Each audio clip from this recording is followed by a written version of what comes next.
ಒಮ್ಮೆ ದ್ವಾರಕೆಯಲ್ಲಿ ಒಬ್ಬ ಬ್ರಾಹ್ಮಣನ ಹೆಂಡತಿಗೆ ಮಗ ಜನಿಸಿದ ಕೂಡಲೇ ಸಾವನ್ನಪ್ಪುತ್ತಿದ್ದ.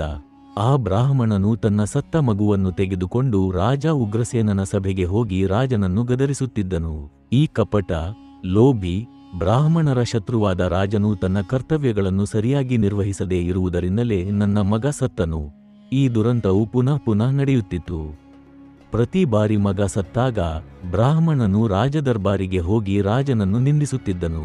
9ನೇ ಮಗನು ಜನನದ ತಕ್ಷಣ ಸಾವನ್ನಪ್ಪಿದಾಗ ಅಲ್ಲಿ ಇದ್ದ ಅರ್ಜುನನು ಇದನ್ನು ಕೇಳಿ ಹೇಳಿದನು, ಓ ಬ್ರಾಹ್ಮಣನೇ, ನಿಮ್ಮ ಮುಂದಿನ ಮಗುವನ್ನು ನಾನು ರಕ್ಷಿಸುತ್ತೇನೆ.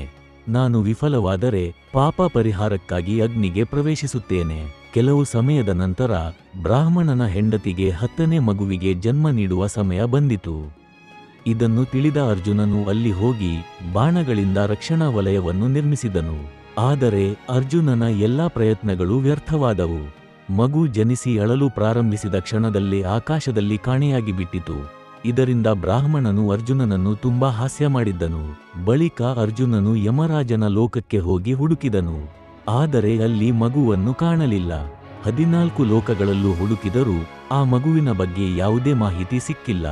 ತಾನು ಕೊಟ್ಟ ವಾಗ್ದಾನವನ್ನು ಉಳಿಸಿಕೊಳ್ಳಲಿಲ್ಲ ಎಂಬ ನೋವಿನಿಂದ ಅರ್ಜುನನು ಅಗ್ನಿಗೆ ಪ್ರವೇಶಿಸಲು ಸಿದ್ಧನಾದನು. ಆ ಸಮಯದಲ್ಲಿ ಶ್ರೀಕೃಷ್ಣನು ಅವನನ್ನು ತಡೆಯುತ್ತಾ ಹೇಳಿದರು, ನಿನ್ನನ್ನು ತಾನೇ ದೂಷಿಸಿಕೊಳ್ಳಬೇಡ. ನಾನು ಆ ಬ್ರಾಹ್ಮಣನ ಮಕ್ಕಳನ್ನು ನಿನಗೆ ತೋರಿಸುತ್ತೇನೆ. ಅದಾದ ನಂತರ ಶ್ರೀಕೃಷ್ಣನು ಅರ್ಜುನನನ್ನು ತನ್ನ ದಿವ್ಯ ರಥದಲ್ಲಿ ಕೂರಿಸಿಕೊಂಡು ಇಬ್ಬರೂ 7 ದ್ವೀಪಗಳು, 7 ಸಮುದ್ರಗಳನ್ನು ದಾಟಿ, ಲೋಕಾಲೋಕ ಪರ್ವತವನ್ನು ದಾಟಿ ಗಾಢ ಅಂಧಕಾರದ ಪ್ರದೇಶಕ್ಕೆ ಪ್ರವೇಶಿಸಿದರು. ಅಲ್ಲಿ ಕುದುರೆಗಳಿಗೆ ದಾರಿ ಕಾಣದೆ ಹೋದಾಗ ಶ್ರೀಕೃಷ್ಣನು ತನ್ನ ಪ್ರಕಾಶಮಾನವಾದ ಸುದರ್ಶನ ಚಕ್ರವನ್ನು ಮುಂದೆ ಕಳುಹಿಸಿ ಅಂಧಕಾರವನ್ನು ಛಿದ್ರಗೊಳಿಸಿದರು. ಮುಂದೆ ಸಾಗುತ್ತಾ ಅವರು ಸಮುದ್ರದೊಳಗಿನ ಜಲಲೋಕವನ್ನು ತಲುಪಿದರು. ಅಲ್ಲಿ ಮಹಾವಿಷ್ಣುವಿನ ನಗರವನ್ನು ಕಂಡರು. ಅಲ್ಲಿ 1000 ತಲೆಗಳಿರುವ ಆದಿಶೇಷನ ಮೇಲೆ ಮಹಾವಿಷ್ಣು ವಿಶ್ರಾಂತಿ ಪಡೆಯುತ್ತಿದ್ದರು. ಮಹಾವಿಷ್ಣು ಶ್ರೀಕೃಷ್ಣ ಮತ್ತು ಅರ್ಜುನರನ್ನು ಸ್ವಾಗತಿಸಿ ಹೇಳಿದರು, ನಿಮ್ಮಿಬ್ಬರನ್ನು ನೋಡುವ ಆಸೆಯಿಂದಲೇ ನಾನು ಈ ಬ್ರಾಹ್ಮಣನ ಮಕ್ಕಳನ್ನು ಇಲ್ಲಿ ತಂದಿದ್ದೇನೆ.